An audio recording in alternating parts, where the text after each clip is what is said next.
إيه رأيكم لو قلتلكم إن في ناس ملتزمة بالأكل وبتاخد دوا الضغط بانتظام، وبرغم كده تلاقي ضغطهم بيعلى فجأة من غير سبب؟ الحلقة دي من أخطر الحلقات، لأننا هنتكلم عن العدو الخفي اللي ممكن يبوظ كل حاجة: التوتر. فلو عايزين تعرفوا إزاي تسيطروا عليه وتعيشوا حياتكم أهدى وأطول، كملوا معانا للآخر، وما تنسوش تعملوا اشتراك في القناة علشان توصلكم كل الحلقات الجديدة. معانا النهاردة دكتورة يسر الشافعي، استشارية القلب وضغط الدم. يا دكتورة، ليه التوتر بيبوظ كل حاجة؟ بصي يا سهر، الجسم وقت التوتر بيفرز هرمونات زي الأدرينالين والكورتيزول. دي بتضيق الشرايين وتخلي القلب يدق أسرع.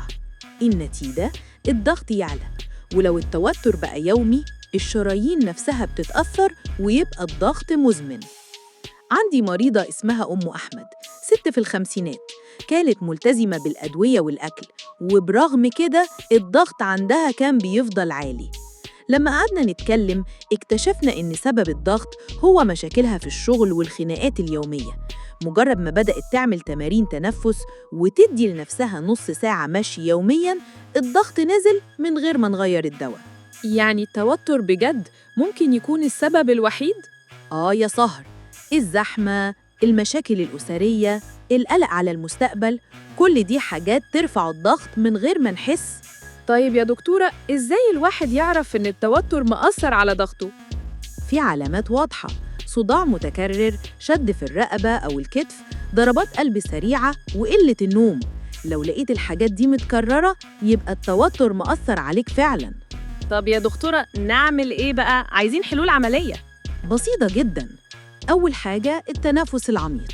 خد نفس من الأنف 4 ثواني، احبسه ثانيتين، طلعه من الفم ببطء. كررها 5 مرات وهتتفاجئ إن الضغط بينزل من غير ما نغير الدواء. تاني حاجة النوم الكافي. أقل من 6 ساعات نوم بيرفع الضغط، لازم 7 ل 8 ساعات. تالت حاجة المشي نص ساعة يومياً، ده علاج بجد، بيقلل التوتر وينزل الضغط. رابع حاجة التأمل أو الصلاة، لحظات خشوع وهدوء بتخلي هرمونات التوتر تنزل. خامس حاجة الضحك والعلاقات الاجتماعية، فيلم كوميدي أو قعدة مع ناس بتحبهم ترفع هرمونات السعادة وتعاكس الكورتيزول. سادس حاجة تنظيم الوقت، مجرد ورقة تكتب فيها مهام يومك بتقلل التوتر أكتر من أي دواء. طب والأكل بقى، في حاجات تساعد؟ طبعاً، المغنيسيوم زي المكسرات والخضار الورقي، الأوميجا 3 في السمك، وشاي الأعشاب زي البابونج والكركديه باعتدال، كلهم بيساعدوا يهدوا الجسم. يبقى التوتر مش مجرد شعور، ده عدو خفي ممكن يبوظ علاج الضغط كله.